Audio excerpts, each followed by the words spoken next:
Hello everyone, I'm Justin, and this is a full recap of Peacemaker Season 1, released in 2022. If you end up enjoying this video and want to see more from us, then make sure to click that subscribe button and click the bell to know anytime we upload a new video. A lot's changed for DC Studios since the release of Peacemaker's first season back in January of 2022, as in the following January, it was announced that the DC Extended Universe that had been running since Man of Steel's release in 2013 would be coming to an end with the release of Aquaman and the Lost Kingdom in December of 2023. After which, the new DC Universe would officially begin, starting with the release of Creature Commandos in December of 2024. However, while almost every character would be completely rebooted in this new franchise, there are some whose stories will be transferred from the DCEU to the DCU, specifically that of Peacemaker, whose only DCEU appearances came in 2021's The Suicide Squad and 2022's Peacemaker Season 1, both of which were written and directed by DC Studios co-CEO James Gunn, hired back in October of 2022 alongside producer Peter Safran. Not all of Peacemaker's journey can carry over though, since some of the characters he'd spoken of or interacted with will be recast and reintroduced at a later date in the new franchise. But it seems most of Peacemaker Season 1 is considered canon, and according to James Gunn himself,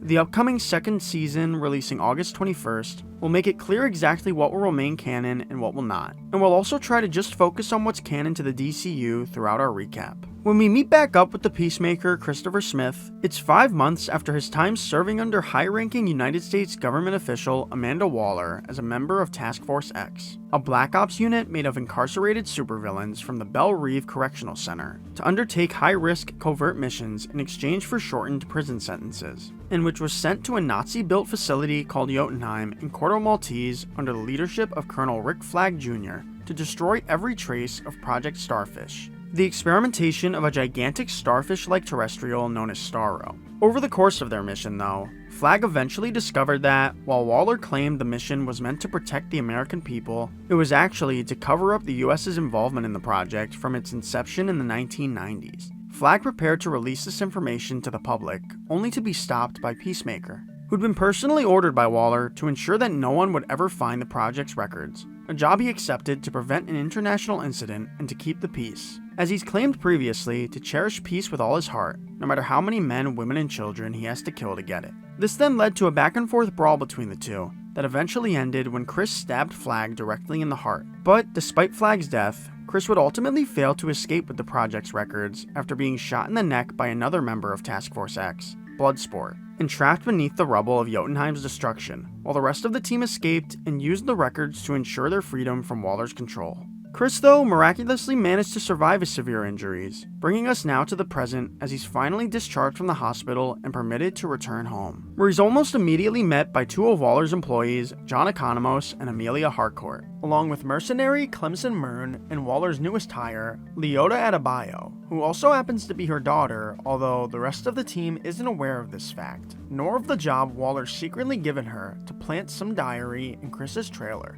while Adebayo appears to be unaware of just how cruel her mother can be. Since Chris had only served 4 years of his 30-year sentence, Myrn tells him that, if he wants to avoid a return to Belle Reve or having his head blown up, then he'll, once again, have to work for them and Waller, this time as a contract killer for Project Butterfly, so Chris agrees. Ahead of their next meeting, Chris stops by his estranged father, Augie Smith's house, to reunite with his pet/sidekick, Eagly, as well as pick up a few helmets his dad's built for him within his quantum unfolding storage chamber. Not because he cares about Chris though, but rather because he hopes Peacemaker will at least be able to kill some minorities while wearing it. At dinner, Chris is handed the file of their first target, US Senator Royland Goff, who Myrn claims is a serious threat to the safety of American citizens. And once finished eating, Harcourt decides to stop by a bar to wind down. But, unfortunately for her, Chris follows her there and even proposes the two have sex, which she emphatically shuts down before storming off,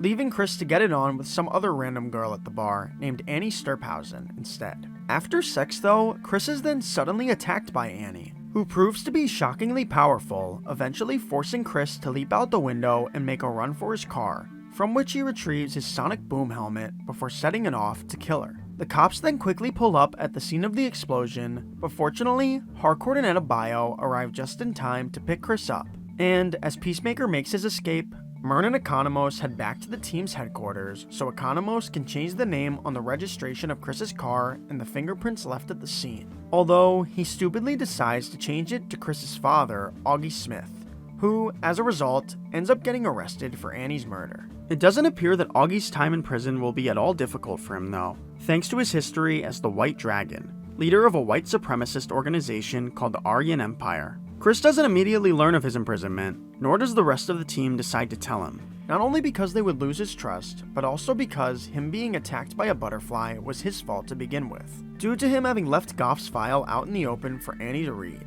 So they send Chris home for now, where he has an emotional breakdown while thinking back on all the horrible things he's done, including killing Rick Flag Jr., as well as his inability to make friends before he's interrupted by a fellow morally gray crime fighter, Vigilante, who claims to be Peacemaker's best friend, and with whom, in an attempt to raise his spirits, Chris heads out to shoot and blow stuff up. The following day, the team heads off to see out Goff's assassination, and during the trip, Myrn informs Chris that, along with Goff, he may need to kill his wife and 2 kids if they also happen to be butterflies, which are still a mystery to Smith. And Chris, despite previously claiming he's willing to kill anyone of any age for peace, doesn't actually appear okay with the idea of killing kids. Still, he prepares to complete the mission, and the group awaits the opportunity to take Goff down outside of his family home, where it's also revealed that Vigilante had followed them there so he could keep an eye on and protect Chris, forcing them, as a result, to add him to the team since he knows all of what's going on. Eventually, the moment comes for Chris to take the shot, as the family sits down for dinner and eats a strange honey-colored goo with their abnormally long tongues, which Myrn claims is proof that they're all butterflies, so he orders Chris to take them out, but he just can't bring himself to kill the kids, and they're instead taken out by Vigilante, along with their mother, while his shot at Goff is thwarted just in the nick of time by Goff's 5-foot-tall bodyguard, Judo Master, who swiftly manages to knock out and kidnap Vigilante and Peacemaker. When they awaken, they find themselves tied up in Goff's basement, as Vigilante's unmasked for the first time and revealed to be the younger brother of Chris's old friend Gut Chase, Adrian Chase, before Adrian's then forced to endure some pretty intense torture. Fortunately though, Harcourt, Myrn, and Adebayo quickly make it into the house and set off an explosive down towards the basement that results in Chris being freed from his restraints and enables him to grab hold of Goff's shotgun to blow his head off. Much to Chris and Adrian's surprise, crawling out from Goff's head shortly thereafter is a literal alien butterfly, which Chris decides to capture, although he chooses against disclosing that information to the team for now. In addition to Chris capturing a butterfly, Economos had also managed to capture Judo Master, who had been sent by Goff to inform the others of what went down, but as he was leaving, he was suddenly crashed into by John. On top of all of this, the team's again forced to deal with having framed Chris's father, as Chris soon learns of Augie's imprisonment from a neighbor and prepares to visit him, leading Myrn to send Adebayo to try and stop him. But she fails to do so, and Chris's visit with his father goes just about as well as you'd expect, with Augie claiming to have never loved Chris like he did Chris's brother, Keith, who we learn had been sadly and inadvertently killed by Chris when they were young, during one of the two's several no-holds-barred brawls that Augie would force them to take part in as entertainment for him and his followers, with Chris landing a huge strike that resulted in Keith having a seizure and passing away. To this day, Augie still places all the blame on Chris for Keith's death, expressing regret that he didn't just kill him the day he was born, and so he refuses to sit in prison on his behalf and plans to rat him out the next chance he gets. The team's unable to focus much more on the situation with Chris's father though, as they've just stumbled upon a connection between the Goff and Annie Stirphouse and butterflies in the form of the Gland Thai Bottling Company. So Myrn sends the team over to the company's location to see what it's all about, and upon arriving at the facility, Peacemaker activates his X-ray helmet, allowing him to see who is and isn't a butterfly, every one of which he promptly shoots in the face, while Harcourt and Vigilante enter through the factory in the back of the building, where they're soon spotted and chased by the butterflies into their computer room, that's revealed to also contain a butterfly-controlled gorilla named Charlie, which attacks the two along with Peacemaker and Adebayo when they eventually arrive to help. And it appears for a moment that the beast may actually kill Chris, but fortunately, Economos shows up just in time with a chainsaw to put the gorilla down. Riding high on their victory, the team begins to genuinely bond on the ride home, singing and dancing along to 11th Street Kids by Hanoi Rocks, which happens to be both John and Chris's favorite band. And Chris decides to continue on with the celebration later that night, inviting Adebayo into his trailer as she drops him off at home so the two can share a beer. But despite appearing to genuinely enjoy hanging out with him, Adebayo, when the opportunity presents itself, still decides to see out her mother's request and plants the diary in his home, which she feels pretty bad about and leaves her unable to sleep. So she heads back over to the team's headquarters, where Myrn's scene's still working as well. There, she comes across Chris's X-ray helmet and decides to try it out for herself. But, to her shock, when she looks through it at Myrn, she learns that he's actually a butterfly, prompting her to make a run for it, but he quickly manages to tackle her to the ground and explains that he isn't looking to harm her before the two are then joined by Harcourt, who reveals she's known that Myrn was a butterfly since the Goff mission and has chosen to continue following his orders since he's already helped them out too much to be plotting against them. Shifting focus back to Augie once again now, as he reveals to the lead detectives on the case, Detective Sophie Song and Detective Larry Fitzgibbon, that Peacemaker was the one actually behind Annie Sturphausen's murder, not him,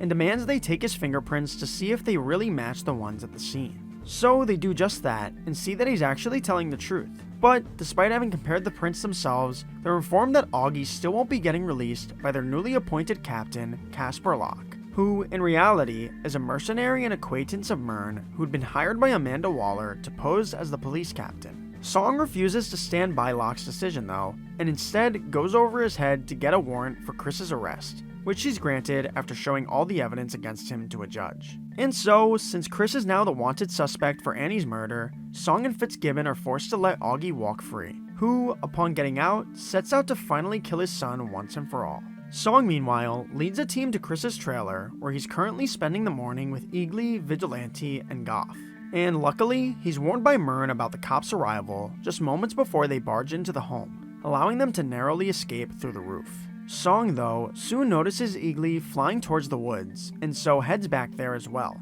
soon to be met by Vigilante inadvertently falling out of a tree, which also results in them dropping the container holding Goff, allowing the creature to fly straight into Song's mouth and overtake her body, leaving the two and Eagly no choice but to run off and head back to their headquarters, where Chris finally reveals that he kept Goff all this time and how the creature's now taken over a cop. Although this is very bad, the team also learns of some good news, as Economos had managed to track down where the butterflies are getting their amber fluid, revealed to be milked from some sort of creature within the caverns on Coverdale Ranch, so they prepare to begin their journey to the ranch the following day. Back at the police station, the detective Song situation quickly becomes even worse, as that night, Song enters the station alongside an army of butterflies to take over the entire police force, as well as several inmates. And for their first order of business, the now butterfly-controlled Locke holds a press conference to reveal Peacemaker's diary, found during the seizure of his home, to the public, which implicates he was responsible for the murders of Annie Sturphausen, Royland Goff and his family, and all of those killed at the Glen Thai bottling plant. Shortly after this press conference hits the news, Harcourt confronts Adebayo, correctly assuming she'd planted the diary per Waller's orders. And so, Leota comes clean about everything, before the two are then joined by Myrn, urging them to leave ASAP before Locke and the other butterflies show up. Unfortunately though, they arrive just before Myrn can join them in their escape, so he stays behind to gun down as many of them as he can, before ultimately having both his human and butterfly forms killed by Song. Peacemaker, meanwhile, upon learning of the diary and Adebayo's betrayal, decides to just head out, along with Vigilante, to kill the cow and finally put an end to this mission. And the two are also soon joined by Economos. But the three's trip is quickly interrupted by the sudden arrival of the White Dragon and the Aryan Empire, with the dragon flying straight into their vehicle to send them off the road, before his minions then unleash a relentless beatdown against the heroes as Augie prepares to finally kill his son. But just before he can finish the job, Vigilante manages to shut down his suit's abilities by attacking the gaps in his armor, while Economos gets hold of a gun and shoots down each of his followers, enabling Chris to gain control of the fight and repeatedly punch his father in the face while blaming him for what happened to his brother and for the person he's turned into, before then grabbing a gun himself and aiming it at Augie's head, who still continues to berate his son, claiming he's too weak to pull the trigger. But Chris ultimately does just that. The three then call and meet back up with Harcourt and Adebayo, realizing they're going to need all hands on deck to kill the cow, even with all the tension between them. Previously, Myrn had informed them that the butterfly's next move will likely be to transport their cow to another location using a teleportation device. So they form a plan to plant Peacemaker's sonic boom helmet with a walkie taped inside within the barn, with Chris killing a nearby butterfly standing guard and Economos changing into the butterfly's police attire to sneak inside and plant the helmet. But almost immediately after John exits the barn, the helmet's noticed by one of the butterflies, leading them to chase after him and forcing Adebayo to activate Sonic Boom early, killing a bunch of butterflies in the process, but not the cow. So once the helmet's charges run out, the team enters the ranch as well, and impressively guns down the remaining butterflies as Chris follows Song down towards the cow. Although, unfortunately, during the shootout, Harcourt is severely wounded. Still, she urges Adebayo to go help Peacemaker, and so she follows him into the barn while wearing his human torpedo helmet, which she attempts to use to aid him in his fight with Song, but she completely misses and knocks herself out instead. Song doesn't take this opportunity to kill Chris though, and instead stops their fighting in hopes that he'll help them in transporting the cow, explaining that the butterflies originally came to Earth only because they needed a new home due to their own planet becoming unlivable. But not long after they arrived, they realized that Earth and its people were on the exact same trajectory as their home planet. So they made a vow to do whatever they could to change their future and save this world, no matter how many lives it costs, an ideology she feels Peacemaker can relate to. So she proposes he join them in saving his world and keeping the peace. But despite understanding their point of view, Chris ultimately decides against helping them, instead activating Human Torpedo to send Adebayo straight through the cow, before shooting Song in the chest. With the cow and the butterflies all presumably dead, Chris carries Harcourt off the ranch with the team beside him, and she's fortunately able to survive the battle, although is left in a coma for a few days, so Chris just stays by her side until she wakes up. While Adebayo, looking to make things right with Chris, soon holds a public press conference to explain that Peacemaker wasn't actually the villain he was made out to be, and expose Amanda Waller's Task Force X operation. Throughout all this commotion, the team hadn't even realized until it was too late that Judo Master had escaped. But luckily, he only ends up making it to Coverdale Ranch the morning following the massacre, with him finding all the butterflies dead outside of the Goff Song butterfly, who we see Peacemaker's decided to continue taking care of as the season ends. And that was our recap of Peacemaker's Season 1. If you enjoyed the video or found it helpful in any way, then be sure to leave a like and subscribe to the channel. And also, let us know in the comments below where Season 1 of Peacemaker ranks for you when compared to the DCEU's other releases so far. But, once again, thank you all so much for watching, and I'll talk to you again soon.